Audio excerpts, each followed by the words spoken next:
এক বছর আগে। এর মাঝে একটা বিশাল পরিবর্তন হয়ে গেছে বাংলাদেশে। তখন একটা গ্রেপ্তার আতঙ্কে ছিলেন, আপনি বলছিলেন সে গ্রেপ্তার আতঙ্কের কথা। সেখান থেকে আপনি এখন প্রধান উপদেষ্টা হয়েছেন, যার 6 মাস পার হয়ে গেছে। এই 6 মাসকে আপনি কিভাবে দেখেন? কতটা আপনি যা করতে চেয়েছিলেন প্রধান উপদেষ্টা হিসেবে, তাতে কতটা সফল হয়েছেন? প্রথম একটা সংশোধনী বলি, ওই যে আতঙ্ক, গ্রেপ্তার আতঙ্ক, আমার কাছে কোনো আতঙ্ক ছিল না।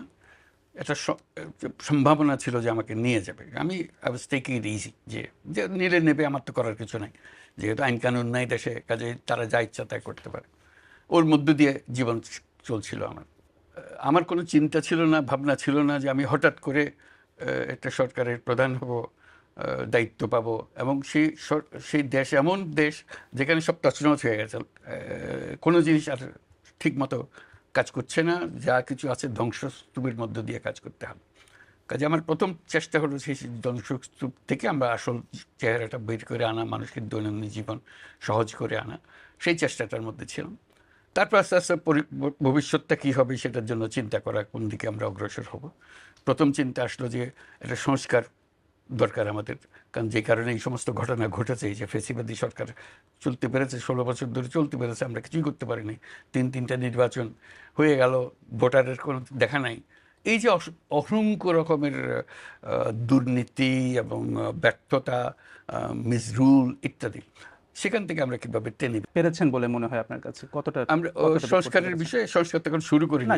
যে পরিস্থিতির কথা আপনি বলছিলেন যে আপনি যখন প্রধান উপদেষ্টা হলেন তখন এক ধরনের পরিস্থিতি ছিল, অনেক পরিবর্তন, অনেক কতটা পরিবর্তন। আপনার চোখে কি মনে, কতটা পরিবর্তন? বহুল পরিণতি সহজ করেছি, দেশ বিদেশের আস্থা অর্জন করেছি, এটা তো পরিষ্কার। সারা দুনিয়ার আমরা আস্থা স্থাপন করতে পেরেছি, এটা কেউ প্রশ্ন করতে পারবে না যে না আপনি অমুক দেশের আস্থা অর্জন করতে পারেন নাই। যে দেশে বলুন, তারা আমাদের উপর আস্থা স্থাপন করেছে, শুধু আস্থা স্থাপন করেছে না, বিপুলভাবে করেছে। নিজে এসে বলেছে আমরা তোমাদেরকে সমর্থন করছি, তোমাদের যা দরকার আমরা দেব। অবিশ্বাস্য রকমের সহায়তা দিয়েছে তারা। বিদেশে আপনি আস্থা এবং সমর্থনের কথা বলছিলেন। আমি যদি দেশের প্রসঙ্গে আসি, আইন শৃঙ্খলার প্রসঙ্গে আসি, আইন শৃঙ্খলা পরিস্থিতির অবনতি নিয়ে কিন্তু অনেক সমালোচনা হচ্ছে, এবং আমি যদি পুলিশের এবং মানবাধিকার সংস্থাগুলোর পরিসংখ্যান দেখি, অপরাধ কিন্তু, তো এটা আপনারা কেন নিয়ন্ত্রণ করতে পারছেন না? দেশের মানুষের আস্থা আছে কিনা আমাদের উপরে, এটি হলো বড় কথা। আমার মনে হয় দেশের মানুষের আস্থা আমাদের উপরে আছে, বিপুল পরিমাণে আছে। কাজে সেটা হলো বড় প্রমাণ। আমরা কি করছি না করছি এগুলো খুচরো বিষয় আছে, আমরা খুচরো বিষয়ে এটাতে ভালো এটাতে মন্দ, কিছু ভালো কিছু মন্দ হতে থাকবে। এটা একটা জগৎ, যেটা অপরিচিত জগতের সঙ্গে আমরা এসছি। আমরা কোনো এক্সপার্ট এসে এখানে বসে নাই, আমরা এসছি যার যার জগৎ থেকে এসছি, নিজের মতো করে চেষ্টা করছি কিভাবে করতে পারি। তার মধ্যে ভুলভ্রান্তি হতে পারে, কিছু ভালো করেছে কিছু ভালো করতে পারিনি, এটা হতে পারে, এটা আমি অস্বীকার করছি না। মানে ভালো হয়নি কোনটা আপনার চোখে? কোনোটাই ভালো হয়নি সেই অর্থে। যত ইচ্ছা আমাদের ইচ্ছা তো অনেক, আমরা রাতারাতি দেশ পরিবর্তন করতে চাই, সেটা তো আমরা পারিনি, সময় লাগবে। সেটার জন্য আমরা চেয়েছিলাম যে এখনই আমরা ডায়ালগটা শুরু করব, সংলাপটা শুরু করব, এটাও পারিনি। সংলাপ শুরু হতে হতেও দেরি হয়ে যাচ্ছে। এগুলো আর কি, যেহেতু সময় মতো আমরা করতে চেয়েছি ওই সময় মতো পাইনি। আমরা অনেকগুলো সংস্কার কমিশন করেছি, আমাদেরকে 90 দিনের মধ্যে, তাহলে যা হয়। সংস্কারের কথা বলছিলাম, আমি যদি আইন শৃঙ্খলার বিষয়ে ফিরে আসি, পরিস্থিতির যে অবনতিটা হয়েছে, অনেকে বলছেন যে তারা নানা রকম ভয়ে আছেন, আতঙ্কে আছেন, যেহেতু অপরাধ তারা দেখছেন যে বেড়েছে, রাস্তাঘাটে অপরাধ বেড়েছে। এটা আপনারা কেন নিয়ন্ত্রণ করতে পারছেন না? অবনতিটা কোন পয়েন্ট থেকে হয়েছে এটা বলতে হবে তো আমাকে। আপনি বলছেন অবনতি হয়েছে, কোন রেফারেন্স পয়েন্ট থেকে অবনতি হয়েছে সেটা না দিলে তো আমরা বুঝতে পারবো না। আমি যদি সাম্প্রতিক পরিসংখ্যানের কথা বলি, যে গত বছরের এই সময় থেকে অপরাধের পরিমাণ রাস্তাঘাটে, যেমন আমি তো হিসাব নিচ্ছি কোনো অপরাধের পরিমাণ মোটেই বাড়েনি, আমি যদি আগের মতোই হয়েছে। মানে গত 6 মাসে ডাকাতির সংখ্যা 50% বেড়েছে। এটা হচ্ছে পুলিশের পরিসংখ্যান অনুযায়ী, সেটা আমি বলছি। মানে হয়তোবা পরিসংখ্যান বিভিন্ন হতে পারে, কিন্তু এটা আছে এবং হচ্ছে, সেটা আমরা দেখতে পাচ্ছি। তো এটা মানে নিয়ন্ত্রণের ক্ষেত্রে ছিল যে পুলিশ বাহিনী যাকে দিয়ে আমরা কাজ করাচ্ছিলাম, তারা ভয়ে রাস্তায় নামছিল না, কারণ 2 দিন আগে তারা এদেরকে গুলি করেছে। কাজে মানুষ দেখলেই সে ভয় পায়। কাজে তাকে ঠিক করতে করতে আমাদের কয়েক মাস চলে গেছে, এখন মোটামুটি ঠিক হয়ে গেছে। আবার নিয়ম শৃঙ্খলার দিকে আমরা রওনা হয়েছি, কাজ করতে থাকবো বলা হচ্ছে। এবং সম্প্রতি দেখা গেছে যে এই বিষয়টা, যেমন গণপিটুনির একটা বিষয় দেখা গেছে। কিছুদিন আগের কথা যদি বলি, বেশ কিছু ধানমন্ডি 32 সহ বেশ সারা দেশে অনেক ভবনে ভাঙচুর হয়েছে। সরকারের বা আইন শৃঙ্খলা বাহিনী তেমন ভূমিকা দেখা যায়নি। প্রস্তুত হয়নি, তার মানসিকতার থেকে এখনো মুক্ত হতে পারে নাই, এটা একটা জিনিস হতে পারে। আরেকটা হলো যে তারা আমরা তাদেরকে বলেছি যে কোনো পুলিশ স্টেশনে তারা যে কোনো রিপোর্ট করতে পারে, গিয়ে আইনের আশ্রয় নিতে পারে, এবং সেটাকে আমরা সহজ করেছি। এখন বলছি তোমরা ইন্টারনেটে দিয়ে দিতে পারো, এটা অনলাইন কেস করতে পারে, যাতে মামলা করতে গিয়ে যে হয়রানি হয়, বরাবরই বাংলাদেশের যে ঐতিহ্য, পুলিশ থানাতে গেলে যে সমস্ত হয়রানি হয় সেটা থেকে বাঁচার জন্য এখন অনলাইন করেন। সে অনলাইনের ব্যবস্থা যা যা আমাদের মনে হয়েছে যে মানুষকে সহজ করা যাবে, তথ্য আদান প্রদানে সহজ করা যাবে এবং মামলা করা সহজ করা যাবে ইত্যাদি। মানে অনলাইনে তারা করতে পারছেন, যে সেটা আপনারা সহজ করেছেন, কিন্তু আসল কাজটা তো পুলিশকে করতে হবে। আপনি যেটা বলছেন পুলিশ সেই পর্যায়ে যেতে পারেনি, তারা নিজেরা আস্থা পাচ্ছে না করা, এখনো সম্ভব হয়নি। আমরা চেষ্টা করছি, অনেক ইমপ্রুভ হয়েছে কিন্তু সমাধান হয়নি। আপনি যখন দায়িত্ব গ্রহণ করেছিলেন তার আগে যে আলোচনা হয়েছে সেখানে তিনটি পক্ষকে সক্রিয় দেখা গিয়েছিল। একটি হচ্ছে সেই গণ অভ্যুত্থানে নেতৃত্ব দেওয়া ছাত্ররা, রাজনৈতিক দলগুলো, এবং তৃতীয় হচ্ছে সেনাবাহিনী। আমার তো কোনো অবস্থানের পরিবর্তন হয়েছে বলে মনে হয় না। কেউ আমাকে অসমর্থন করছে এরকম তো কোনো খবর আমি পাইনি এখনো। সবাই সমর্থন করছে, সবাই চাচ্ছে যে সুন্দরভাবে দেশ চলুক, তার ঐক্যের মধ্যে ফাটল ধরেছে, এরকম কোনো ঘটনা ঘটেনি। বিএনপির যে ভারপ্রাপ্ত চেয়ারপারসন তারেক রহমান একটি বক্তব্যে বলেছেন যে অন্তর্বর্তী সরকারের নিরপেক্ষতা নিয়ে জনমনে সংশয় তৈরি হয়েছে। জনমনে ওনার মনে সন্দেহ হয়েছে কিনা এটা হলো কথা। কেন, মানে তাদের মনে কেন সন্দেহ তৈরি সে হয়নি তো, সে কথাই বলছি। আমরা যখন বসি কেউ তো বলে নাই যে আপনার সন্দেহ হচ্ছে। বক্তব্যে মানে ভিন্ন কথা বলছে, তাই কি হচ্ছে? বলছি কিনা সেটা আপনারা বুঝেন, কিন্তু আমাদের সঙ্গে যে সমস্ত আমাদের সম্পর্কের কোনো ঘাটতি হয় নাই। ছাত্রদের প্রসঙ্গে, ছাত্ররা একটা রাজনৈতিক দল এরই মধ্যে করে ফেলেছে। সে বিষয়ে কয়েকটি রাজনৈতিক দল, বিশেষ করে বিএনপির পক্ষ থেকে বলা হয়েছে যে, একটা অভিযোগ করা হয়েছে সরকার এখানে তাদেরকে সহায়তা করছে। সরকার কি সহায়তা করছে তাদেরকে বা করেছে? সরকার কোনো সহায়তা করে না। 3 জন ছাত্র প্রতিনিধি ছিল, শেখ হাসিনা উনি প্রাইভেট সিটিজেন হিসেবে রাজনীতি করবেন, এর কার বাধা দেওয়ার কি আছে? সেনাবাহিনী থেকে কি আপনি সহযোগিতা পাচ্ছেন? সর্বোত্তমভাবে, একদম প্রথম থেকে যা ছিল এখনো তাই? অ্যাবসলিউটলি।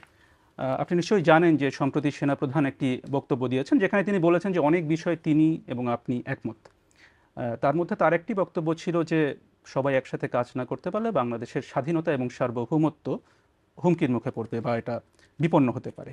আপনি কি এই বক্তব্যের সাথে একমত? এটা ওনার বক্তব্য, উনি বলবেন। এটা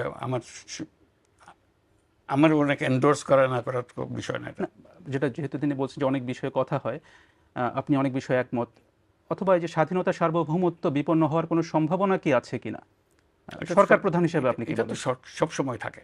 একটা পলাতক দল দেশ ছেড়ে চলে গেছে, তাদের নেতৃত্ব চলে গেছে, তারা সর্বাত্মক চেষ্টা করছে এটাকে আনসেটল করার জন্য। এটা তো সবসময় থ্রেট আছে, প্রতিক্ষণই আছে, প্রতি জায়গাতেই আছে। কাজে এটা তো সবসময় থাকবে। মানে হুমকিটা কি আপনি বলছেন আওয়ামী লীগ থেকে, ক্ষমতাচ্যুত আওয়ামী লীগ থেকে? অবশ্যই, এটা তো অবভিয়াস। তারা মাঝে মাঝে ঘোষণা করছে, বক্তৃতা দিচ্ছে, অ্যাড্রেস করছে, আমরা সবাই শুনছি, মানুষ উত্তেজিত হচ্ছে।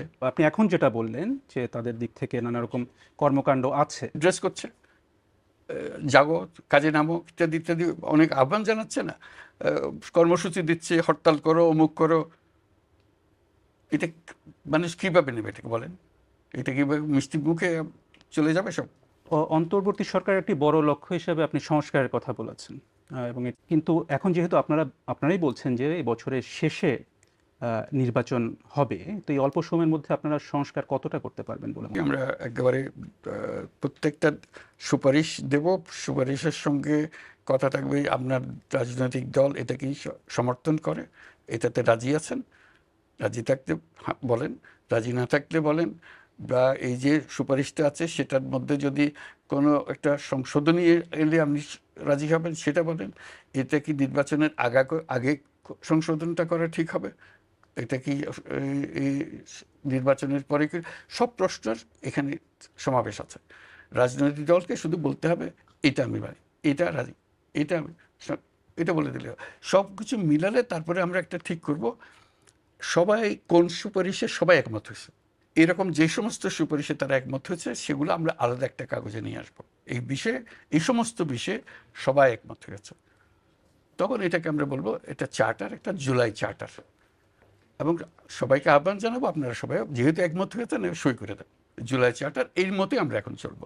সেই পরিপ্রেক্ষিতে তখন নির্বাচনটা হবে। নির্বাচনের আগে যেটা বলেছেন সেটা নির্বাচনের আগে হবে, যেটা নির্বাচনের পরে বলেছেন সেটা নির্বাচনের পরে হবে, এটা আপনাদের বিষয়। কিন্তু আপনারা একমত হয়েছেন, সেই ঐক্যমত্যে আমরা গঠন করার চেষ্টা করছি। তাহলে কি বলা যায় যে নির্বাচনটা এবছরের মধ্যেই হচ্ছে? আমরা তো সেটা ঘোষণা করে দিয়েছি, আবার নতুন করে আর বলার তো কিছু নাই। সর্বশেষ যখন আপনার সাথে কথা হচ্ছিল তখন আপনি একটা বিষয় বলেছিলেন যে এই যে আপনার উপরে যে মামলা, হয়রানি, এসব কারণে আপনি ব্যক্তিগত জীবনে নানাভাবে প্রভাবিত হয়েছে। আমি তো এখন সে ব্যক্তিগত জীবন থেকে বিচ্যুত হয়ে গেছি। এখন তো আমার জীবন অন্য রকমের, এই বদ্ধ করে কাজ করার মতো জীবন। আমার দিকে ওদিকে কাজ করার সুযোগ নেই। গণ অভ্যুত্থানের পর থেকে ভারতের সাথে বাংলাদেশের সম্পর্কের একটি অবনতি দেখা গেছে।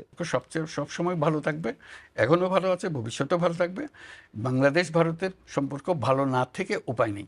আমাদের সম্পর্ক এত ঘনিষ্ঠ, আমাদের পরস্পরের উপর নির্ভরশীলতা এত বেশি, এবং আমাদের ঐতিহাসিকভাবে, রাজনৈতিকভাবে, আমাদের অর্থনৈতিকভাবে আমাদের সম্পর্ক এত, অন্যরা বিচার করবে। কিন্তু এই অপপ্রচারের ফলে আমাদের সঙ্গে একটা ভুল বোঝাবুঝি হয়ে গেছে। সেই ভুল বোঝাবুঝির থেকে আমরা উত্তরণ করার চেষ্টা করছি, কিন্তু আমাদের মূল সম্পর্কের মধ্যে কোনো তার সাথে আপনার সরাসরি ভারত সরকারের সাথে আপনার সরাসরি যোগাযোগ সবসময় হচ্ছে? যোগাযোগ হচ্ছে আমাদের। তারা এখানে আসছে, আমাদের লোকজন সেখানে যাচ্ছে। প্রাইম মিনিস্টার মোদির সঙ্গে আমার প্রথম চোটেই কথাবার্তা হয়ে গেছে। ইলন মাস্কের সাথে সম্প্রতি আপনার একটা কথা হয়েছে এবং তাকে আপনি বাংলাদেশে আমন্ত্রণও জানিয়েছেন। এটা কি যুক্তরাষ্ট্রের নতুন প্রশাসনের সাথে একটা সম্পর্ক তৈরির চেষ্টা এটা নাকি? মূলত ছিল স্টারলিংক নিয়ে, এটা ব্যবসায়িক একটা সম্পর্কের বিষয় ছিল। সেই বিষয়ে আমরা আলাপ করছি যে স্টারলিংকের কানেকশনটা আমরা নিতে চাই। যে আওয়ামী লীগ কি নিষিদ্ধ হবে অথবা রাজনীতি করবে কিনা, নির্বাচনে অংশ নেবে কিনা, এটা আমি অত ডিটেলসে যাচ্ছি না। আমার বরাবরের পজিশন সেটা হলো যে আমরা সবাই এই দেশের নাগরিক, আমাদের এই দেশের উপরে সমান অধিকার, আমরা সব ভাই ভাই, আমাদেরকে এই দেশেই বাঁচতে হবে, এ দেশকেই বড় করতে হবে। কাজে যে মত দল করবে তো বটে, সব কিছু করবে, কারো কোনো এই দেশ থেকে কেড়ে নেওয়ার, এদের তার অধিকার কেড়ে নেওয়ার কোনো উপায় নাই। তোমার রাষ্ট্রপতির সাথে যোগাযোগ হয়? যখনই প্রয়োজন হয়, শুধু শুধু তো গিয়ে ওনার সময় নষ্ট করার দরকার নেই। যখনই দরকার হয় আমরা তার কাছে যাই। সাক্ষাৎকারে আপনি একটা কথা বলেছিলেন যে 11-11-র সময় আপনি যে একটা রাজনৈতিক দল গঠন করেছিলেন সেটা নিয়ে কথা হচ্ছিল এবং আপনি বলেছিলেন যে আপনার রাজনীতিতে আসাটা ভুল হয়েছে। এখন আপনি বাংলাদেশের সবচেয়ে বড় রাজনৈতিক পদে রয়েছেন। এখন আপনার কি মূল্যায়ন যে এটা কি এখানে আসা কি আপনার সঠিক হয়েছে নাকি এখনই বিচার করতে চান না? না, বিচার করব। প্রথম কথা, আমি রাজনৈতিক দল গঠন করি নাই, নট মাই কাপ অফ টি, এবং ওইখানে সমাপ্ত। এরপরে আর রাজনীতির কাছে আমার কেউ টানতে পারেনি। সবাই চেষ্টা করেছে দেশের নেতৃত্ব নেন, আপনি প্রধানমন্ত্রী হন, সবাই চেষ্টা করেছে, আমি কোথায় যাইনি। আমি বলছি যে এই চ্যাপ্টার শেষ, এই 10 সপ্তাহ, দ্যাটস এনাফ। ওইটাই ছিল। কিন্তু এটা একটা রাজনৈতিক পদ, সরকার প্রধান, যদি টেকনিক্যালি হবে, এটা নিয়ে আমি তো এই পদে আসতেও চাই নাই। আমাকে অনুরোধ করেছে, বহুবারে করেছে, তারপর আমি শেষ পর্যন্ত সম্মত হয়েছে, সেটা দায়িত্ব নিয়েছে। এটা রাজনৈতিক পদ যদি হয়ে থাকে, এটা বাই ডেফিনিশন। আমি রাজনীতি করি না।